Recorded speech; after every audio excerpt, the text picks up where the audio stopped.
Hey Hotshots, Jess with Emotional Fire Academy here today to talk about the root cause of HSP burnout.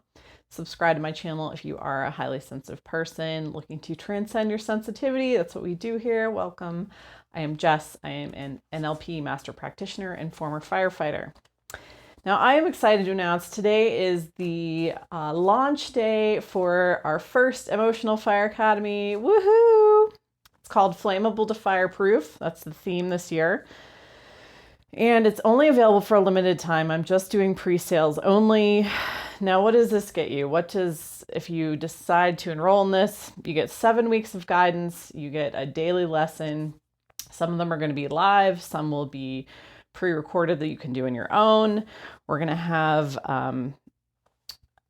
a great community of HSPs all doing the same thing. We're going to learn a lot of tools and reinforcements to totally reprogram our sensitivity. You will come out of this being so much yourself that you can move fearlessly through the world and get to your goals easily. That's the whole point, is to totally take back all those parts of yourself that HSP, being HSP, seems to take away. So I would love to have you join us. Today and tomorrow are only, I am offering an early bird discount, and the code is early25, so an extra $25 off this amazing opportunity. So go ahead and check that out. I'll put the link and the code in the description box below. All right, so let's talk about the root cause of burnout. I've done some burnout videos, and I think it's kind of interesting and a little bit funny that those are always the videos I get the thumbs down on because people don't like what I have to say about this, but you know what? I'm going to say it anyway, because this is really what I've seen and in myself, in my clients, and just as an overarching theme of burnout. There's two ways that we burn out. This description, like what really is burnout? It's a feeling state, right? It's a feeling state that we arrive to that becomes kind of predominant for us. And so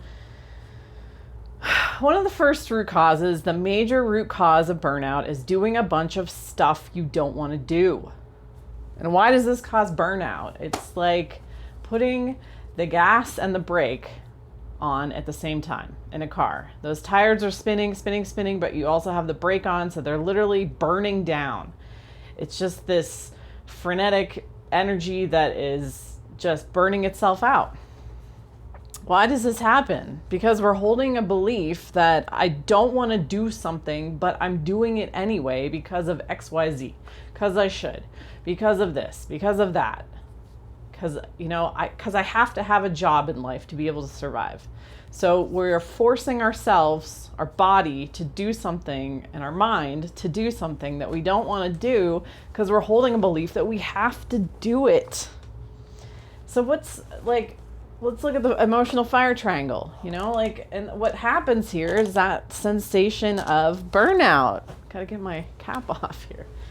We have this belief, I have to do it. I'm going to force myself over here. I don't really want to do it. I'm telling myself I don't want to do it. So we're thinking thoughts of, I really don't want to do this, but I have to. And our belief down here is I have to, but we're, and then we're thinking, oh, I don't really want to do this, but I have, we're making our body do it. So it's all this like cross action on the Emotional Fire Academy of just being at odds with yourself. You're totally at odds with yourself. At the end of the day, this is the epitome of self-sabotage. Because you're stopping your own train because you're so tangled up in all of this that you can't move forward. It's a place of stuckness. It's like I'm at total odds with myself that I'm just going to shut myself down. That's where we are with burnout. Because you got all this going on internally. If you didn't have it going on internally, if you were doing what you wanted to do, listening to your heart, you wouldn't feel burned out. You'd feel fulfilled. You'd feel satisfied. You'd feel happy. You'd feel congruent inside. And ultimately, so this first kind of burnout, it comes from fear. You're afraid. You have a belief that you have to do something, and you're afraid of what happens if you don't do it, or if you do it. If you go after your dreams, you're afraid of what happens. So fear is the first thing that the reason that we go into these deep burnout states is a fear you're not able to overcome. Because if you were following your dreams and living the life you wanted, you wouldn't be burned out. That's called passion. Passion turned inside and twisted around is burnout, is stuckness, is turmoil, inner turmoil, right? And I put out a video a few weeks ago. I want to link to, not actually, very recently, master these two things and you will drop your sensitivity completely. I linked it above, but the two things I talked about having to master were emotional regulation and prioritizing yourself. And these are the two things, again, the two reasons we burn out. When you master those two things, those are the two solutions. Emotional regulation would fix this first kind because you're not afraid anymore. You essentially are able to move through emotions like fear by being able to emotionally regulate, and then the fear doesn't have power over you.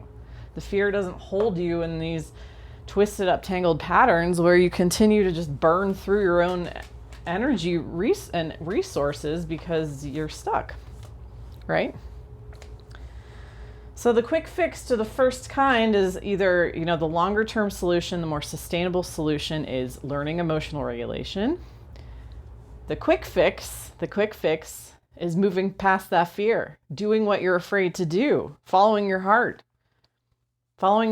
Just do it. Quit the job, leave the relationship.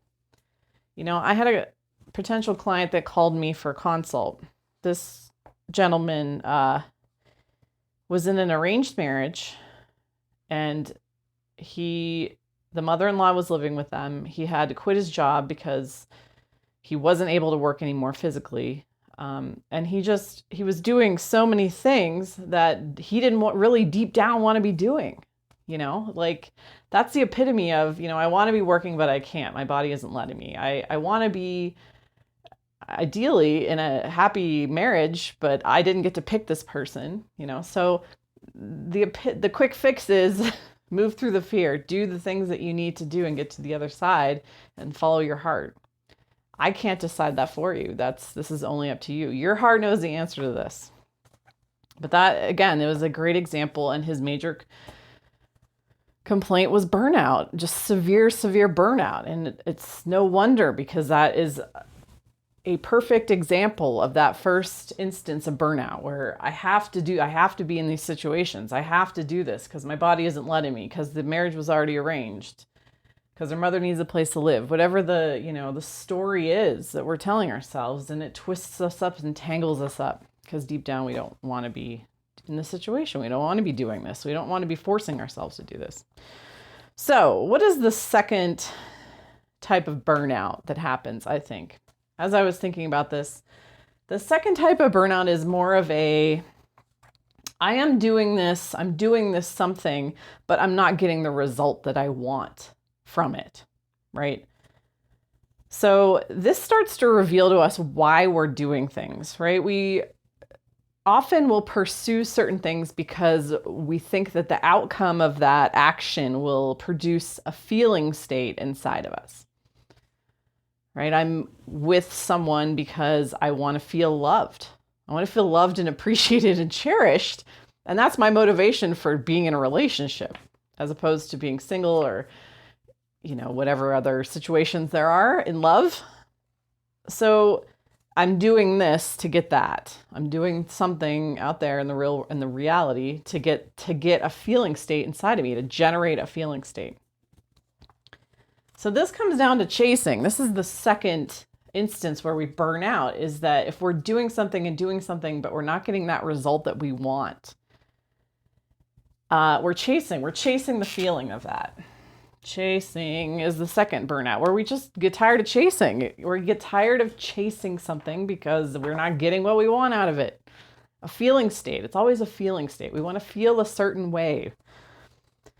And so, again, this type of burnout happens because we are placing the power of that feeling state within us outside of ourselves in the outcome of whatever we're trying to accomplish. I'll be happy when I get my perfect job. I'll be satisfied when I marry the person of my dreams and loved and appreciated. But then, what happens when we get there and we still don't have that feeling state? Sometimes that happens too, burnout. And then we totally lose motivation to be in that situation because we're like, why am I even here? I did this to get that feeling state and I still don't have it. And then it's like a quick withdrawal. It's like, I'm out of here. I'm done. Like, this is done because there's no motivation to continue, right? We're not actually receiving what we thought we would receive internally from doing what we intended to do to get that feeling state. So going back to that video where I talked about the 2 ways to drop our sensitivity, right? Emotional regulation was the fix to the first burnout situation. The fix to the second burnout situation is prioritizing your well-being.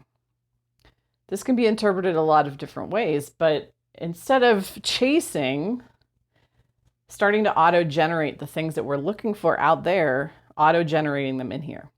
Knowing how to command the type of feeling states that we want to feel without the need for reality to deliver them to us. So that's how that's the sustainable solution to the second type of burnout, where you just get tired of doing something because you're not getting the results that you want or the feeling state that you want. So that's the longer term. So the quick fix to this is listen to your heart in a feeling sense and do, what do you want to feel? What do you want to be feeling from this? From doing this activity? You want to feel like a rock star? You want to feel loved? You want to feel successful? And then either auto-generating it or doing something else that's more of a quick win to start getting that sensation, that feeling state more often in your body. So you're getting your payoff without having to go that route. That's the quick fix. So taking a more direct approach to fulfilling that emotional need. It's an emotional need. You want to feel a certain way. And that's about prioritizing your well-being in every given moment. Like recognizing, I need to feel this way right now. I'm craving this feeling. Instead of taking the long route, I can go do something right now that's going to make me feel this way. Or I can put myself visualize a scenario where I'm going to feel this way and, start to auto-generate it ourselves. So these are 2 of the things we're going to learn, both of those ways that I mentioned, the emotional regulation and the prioritizing your own well-being, meeting your own needs on a more moment-by-moment basis. Instead of playing these longer-term games, meeting them in the more immediate sense. That's what, to me, prioritizing your well-being means. So those are 2 of the things we're going to learn in Emotional Fire Academy. That's part of the reprogramming I am going to do with you step by step, showing you what I did, how I mastered these things, and giving you very bite-sized, steps to take to accomplish these, doing these more often, doing them, learning how to do them, and then doing them consistently enough that they go into that subconscious knowledge bank and they become very automatic for you so that you can have them run on autopilot and just be a part of who you are more naturally. So let me know what you thought of that, and definitely go ahead and check out the details of the Academy below. I would love to have you join us. Thanks for watching. Bye.